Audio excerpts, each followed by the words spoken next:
Chapter 24. And it came to pass, when Saul was returned from following the Philistines, that it was told him, saying, Behold, David is in the wilderness of Engedi. Then Saul took 3,000 chosen men out of all Israel, and went to seek David and his men upon the rocks of the wild goats.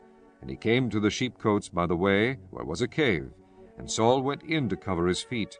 And David and his men remained in the sides of the cave. And the men of David said unto him, Behold, the day of which the Lord said unto thee, Behold, I will deliver thine enemy into thine hand, that thou mayest do to him as it shall seem good unto thee. Then David arose and cut off the skirt of Saul's robe privily. And it came to pass afterward that David's heart smote him, because he had cut off Saul's skirt. And he said unto his men, The Lord forbid that I should do this thing unto my master, the Lord's anointed, to stretch forth mine hand against him, seeing he is the anointed of the Lord. So David stayed his servants with these words, and suffered them not to rise against Saul. But Saul rose up out of the cave and went on his way. David also arose afterward and went out of the cave, and cried after Saul, saying, My lord the king. And when Saul looked behind him, David stooped with his face to the earth and bowed himself. And David said to Saul, Wherefore hearest thou men's words, saying, Behold, David seeketh thy hurt?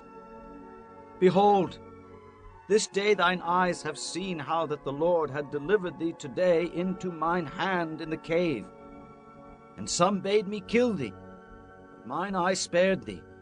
And I said, I will not put forth mine hand against my Lord, for he is the Lord's anointed. Moreover, my father, see, yea, see the skirt of thy robe in mine hand.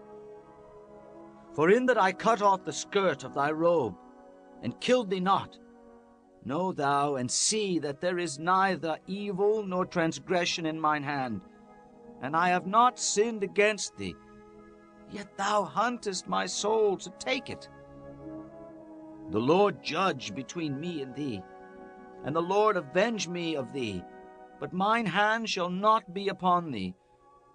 As saith the proverb of the ancients, Wickedness proceedeth from the wicked, but mine hand shall not be upon thee. After whom is the king of Israel come out? After whom dost thou pursue? After a dead dog, after a flea. The Lord therefore be judge, and judge between me and thee, and see, and plead my cause, and deliver me out of thine hand.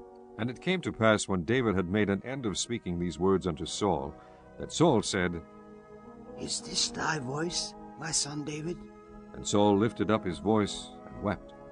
And he said to David, Thou art more righteous than I, for thou hast rewarded me good, whereas I have rewarded thee evil. And thou hast shewed this day how that thou hast dealt well with me. Forasmuch as when the Lord had delivered me into thine hand, thou killedst me not. For if a man find his enemy, will he let him go well away? Wherefore the Lord reward thee good for that thou hast done unto me this day. And now, behold, I know well that thou shalt surely be king, and that the kingdom of Israel shall be established in thine hand. Swear now therefore unto me by the Lord that thou wilt not cut off my seed after me, and that thou wilt not destroy my name out of my father's house. And David sware unto Saul, and Saul went home. But David and his men gat them up unto the hold.